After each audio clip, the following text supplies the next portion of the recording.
Hey, it's Ashley with Mentor Me, and today we're going to talk about what your career and why you're stuck has in common with the Ressa Tessa, Who the Did I Marry?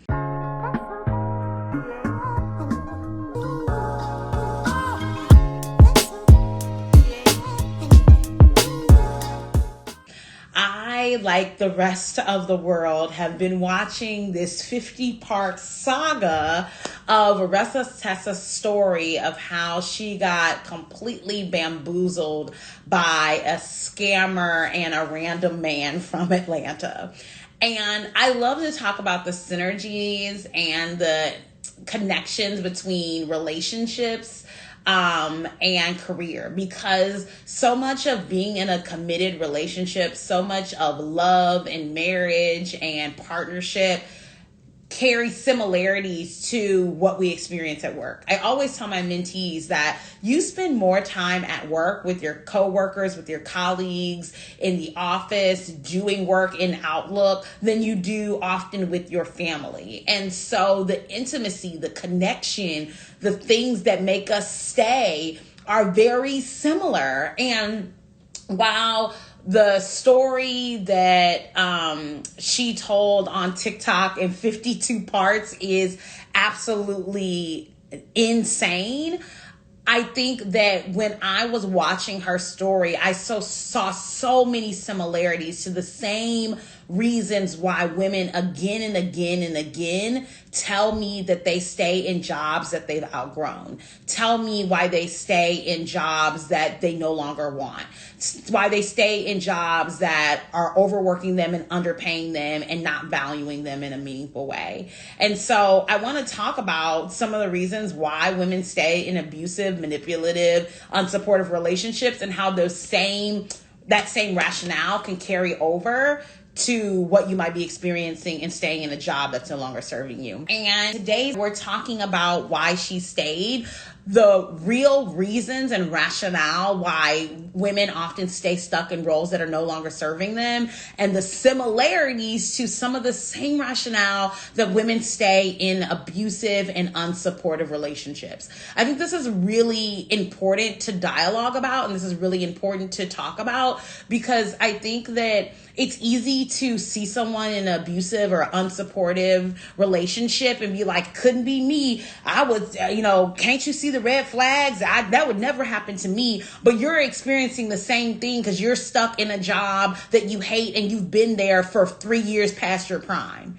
Right? And so it's very easy to look at someone else's situation and finger wag and say, how could she? But it's harder to look at your own behaviors and recognize toxic behaviors within yourself. So I want to start by kind of talking about some of the rationale that, this salacious story that we're all watching on TikTok, some of the reasons why she said she stayed with her partner. And if you don't know what I'm talking about, all you have to do is go to TikTok and type in the hashtag who TF did I marry, and you will see a 52-part series all about this. And my sister is the one who alerted me to this, and she sent me the link to the first story, and I just dove right in. But once I got to part 14, and remind you, this is like a 52-part series, but once I got to part 14, I literally started taking notes, because the woman who was telling her story, she talked about some specific reasons why she stayed in this marriage, right? Like there were clear red flags of, her partner lying, not being earnest, not showing up where they were supposed to be and not doing what they were supposed to do, not showing up for her and loving her in the ways that she desired, right? There were so many red flags, but she said she stayed, and I quote, because I didn't want to be alone. I didn't want to look stupid. I was ready to get married. And I kept second guessing myself and wondering, what if he's not lying? Right. And this idea of like, I don't want to be alone. So many, I'm a woman in my, mid to late 30s, and I only got married, a year and a half ago. And I remember, in my late 20s and early 30s, all of my girlfriends were getting married, and they're having baby showers and bridal showers and, weddings and all of this stuff. And I remember feeling like, oh gosh, is it too late for me? Am I gonna, find a partner? Marriage has always been important to me. I desired to be married, but I knew I had standards, right? I knew what I wanted, and I knew what I had wasn't the marriage material, right? And so, I'm so glad that I waited, right? And I found a partner that was aligned with what I desired, and I'm really in a happy and healthy marriage. But I understand what it feels like to be a certain age, or to be, a independent woman, and feel like I don't want to be alone. Like, my girlfriends are getting married, other people in my life are getting married. I don't want to be alone, right? And then I don't want to look stupid, right? She talked about the fact that, her partner said he was going to do this, and he was going to do this for her and do that for her. And, he said that he was going to buy her a car and take her to London and Paris and, buy her a house, right? And she was telling other people, oh, look, he's going to buy me a car. He's going to buy me a house. He's going to take me out of the country, right? She had all these ideas. She was being sold all these ideas of grandeur, and she was sharing what he was going to do with other people. He was sharing what he was going to do with other people, right? And she didn't want to look stupid. She didn't want to tell anybody in her life, oh, he's not treating me right, or nothing's coming of this, or he doesn't have the money. She didn't want to be embarrassed, right?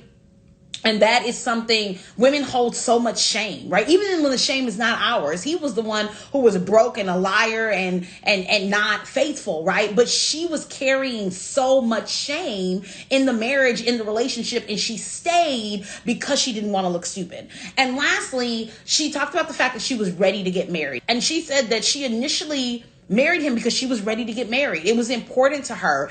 She always wanted to be married. She felt like it was her turn to be married, and she didn't want to be in a situation where she wasn't married, right? And sometimes we want things so badly that we ignore all the red flags that are telling us no and not right now, right? Not wanting to be alone, not wanting to look stupid, being ready for something, even if it isn't ready for you. These are real, rational reasons why women stay, right? Why they stay in abusive relationships. And these very same rationales are reasons why women stay at jobs too long, why women stay in jobs and careers and positions with companies with supervisors who are no longer serving them. It is these same behaviors. It is the same rationale. It is the same thinking. And, I think it's so easy, again, to finger point and say, oh, that could never be me. I would never do that. But week in and week out, I talk to professional women who are telling me, yeah, I haven't got a raise in 4 years, and I feel like I'm being overworked and underpaid, and I'm making $30,000 less than I know I should be, and I have all these degrees and credentials and certifications and years of experience, and my company doesn't value me, and they don't listen to me, and they're gaslighting me, but sometimes they let me work remote, so there's just no way I can leave this job, right? And I'm like, sis, please, for the love of God and all things holy, let's get to the other side. Or it's like, my boss doesn't value me. And they don't take my great ideas seriously. And I have no real authority, or I can't implement my good ideas, but, they have really good health insurance. So I just can't leave this job. Right. And so again, so often I see high achieving women using the same rationale while they stay in abusive and unsupportive relationships to stay in jobs and careers and in positions that are no longer serving them. And I want to provide this. The purpose of this video is not to shame anyone or finger wag, but instead I want to provide you with some questions you can ask yourself and a framework you can kind of work through to really interrogate those thoughts of, well, I have to stay here because I don't want to be without a job, or I have to stay here because, I owe them loyalty, or I have to stay here because, I've only been with this company for a year and a half. I don't want to look stupid and, not, leave before it's time, right? I want to provide professional women with a framework for moving out of jobs that are no longer serving them, and really interrogating and questioning any rationale that would have you stuck in a role that's no longer serving you. Right.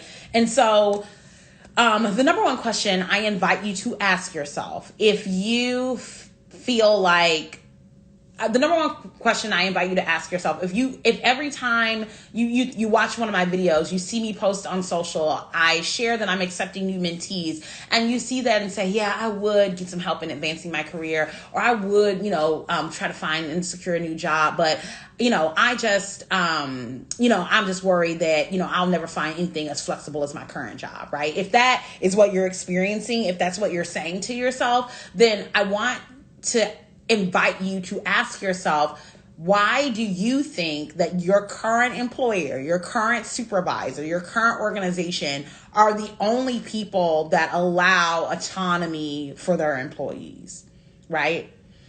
Unemployment in the United States is at 3.7%. It's at record lows, right? There are lots of job opportunities out here. And yes, this is a competitive market. There are also a lot of job seekers, but there are lots of job opportunities out here. Your boss, your employer, your current organization is not the only organization that would allow you to work remotely, or that would, allow you to leave at 3:00 on Tuesdays to take your child to their ballet class, right? I think sometimes the little perks, the little, opportunities, the things that feel like super intangible are things that keep us stuck in roles that are no longer serving us. The other thing that I often see is that people take their relationships as work currency when it actually is not. And let me give an example. One of the things that I constantly am telling my mentees, or any woman that I come across, is that we never want to leave our career development in the hands of the benevolence of others. If our entire career depends on our current boss being nice to us, depends on our current VP liking us, depends on our great relationship with our coworker, if the entire reason why you are in an organization and you stayed there well past your expiration date is because of someone else's benevolence, then that's a sign that you should no longer be there. Right? If it all depends, like if your boss up and leaves the company today, would you be in a downward spiral because your relationship with them was the only thing that was keeping you afloat? That was the only thing that was, had spared you goodwill? Have you done the work to build relationships with other people, to actually do good work that other people can see? Or is it literally like, I'm at this job because I like my boss and they like me, and I feel like I can't go anywhere else because I'd have to build new relationships? Oh no. Right? If the only reason why you're at a job is because you literally cannot go anywhere else because the benevolence of one person is holding you up, that is a problem. We can no longer hinge our entire careers on the goodwill of one person in the organization. Not with your skill, not with your talent, not with your expertise, not with the work that you've done over the course of your career to build a reputation of someone who gets things done. Right? I am so proud to be followed by some of the smartest, most intentional, most successful women in the world of work. But so often I see these same successful, intentional, powerful women hinging their entire careers on the fact that they have a good relationship with their boss, so they can't leave that job. And it's like, girl, if you have that great of a relationship, they can be a mentor from afar. You can still be cool with them. You can schedule a monthly one-on-one, and you can go make more money and have more impact in another organization. Holla if you hear me. Right? We cannot hinge our entire relationships on the benevolence of one person. Right? So not wanting to be alone, not wanting to build new relationships, not feeling like you owe your organization something, right? And put some hearts up on the screen if you've ever experienced that, right? You've ever been in a place where you feel like, well, I can't leave this job because they took a chance on me. Or I can't leave this job because, I have such a good relationship with my boss or my staff or my team. You can still have great relationships with your team, and you can serve as a mentor for them while you go actually earn the money that your skill set should afford. Right? You're making $30,000 less than you should be because you have a loyalty to your team and you don't have a loyalty to your savings and investment accounts. This is a problem. Right? And it's so easy to finger wag, right, when we're talking about romantic relationships. How could she stay with him? How could she get caught up in that? That could never be me. But we have the same logic for staying in a job that we've outgrown. We have the same logic for staying in a job that keeps gaslighting us and telling us they're going to give us a raise and a promotion, and they keep still offering us the same measly 3% salary increase every year, right? We need to interrupt this behavior. Not wanting to look stupid. This is a big one. I serve so many women that before working with me, they're like, Ashley, I've been job searching for months. I've been job searching for years. And I'm like, okay, well, how many callbacks have you had? How many interviews have you gone on? How many offers have you gone on? And they're like, huh? And I'm like, well, you said you've been applying for jobs for months, for years. So certainly you've gotten callbacks, you've gone on interviews, you've gotten multiple offers, and maybe you're just turning them all down. And you need my help to identify which jobs should be right for you. And they're like, oh no, I'm not actually applying for the jobs. I'm just saving them. Right? They don't want to look stupid. Right? They don't want to actually apply for a job and then get turned down. So they just never apply.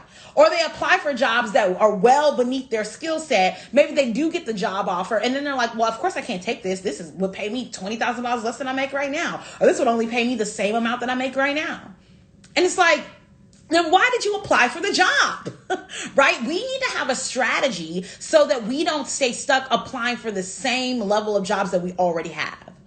But so often, because of our ego, we don't want to look stupid. We don't want to be embarrassed when we get a rejection letter. We don't even apply for jobs that are at the level that we should be applying at. We apply for jobs that we're well overqualified for, and then we get our feelings hurt anyway because they don't call us back either. Then you're really feeling confused because you're like, man, I thought surely I could get this job, and I didn't even get that one.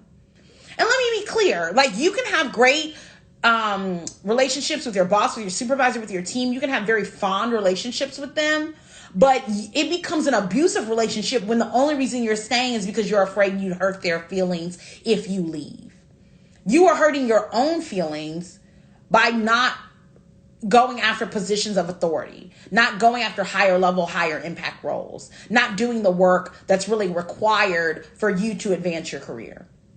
Right? So again, as a feminist, as a person who believes women, as a woman, a person who's a woman, who's an advocate for women, I worry when the same rhetoric I hear from abused women, when the same rhetoric I hear from women who are letting their partners take advantage of them, who are being abused by manipulative and narcissistic partners, the same reason why they say they stay is this often the same rationale that I hear high achieving professional women using for the reason why they stay in jobs that are no longer serving them. And so now it's time to ask yourself, are you in an abusive relationship with your employer? Are you in an abusive relationship with your job? Right? You've been advocating for more staff, advocating for a higher level pay, advocating for a higher level title, and they keep patting you on your head and saying, we really appreciate you, and give you free donuts once a month. And you're like, okay, I guess I'll stay. Sounds like abuse to me. Sounds like trauma to me. Sounds like not a supportive relationship to me, right? And so instead of staying in an abusive and troublesome relationship, I invite you to get the help you need to learn to advocate. If this was a romantic relationship, I'd invite you to call a domestic violence hotline, a domestic abuse hotline, to work with an advocate or a counselor. And if this is what you're experiencing at work, gaslighting, manipulation, disregard, disrespect, overworking, underpaying, then I invite you to get support from a career coach. If you think that I would be a good career coach for you, and I want to share with you that I'm accepting new mentees right now. You do not have to stay in a working relationship that is no longer serving you. When you go to my website at mentor-me.org and schedule a call with me, it'll be an opportunity for me to learn more about you, learn more about how I can best support you in your career development, and allow you to answer any questions you have about how I can help you make more money and have more impact in your career. Because the truth is that you do not have to stay. If it's not serving you, it's time to release it. And that doesn't mean you have to be unemployed and you have to be struggling, but it does mean that you have to make up in your mind that you're no longer going to put up with abuse from a role, from a job, from an organization, from a supervisor that's no longer serving you. I'm looking forward to helping you. Thanks so much for watching. Bye.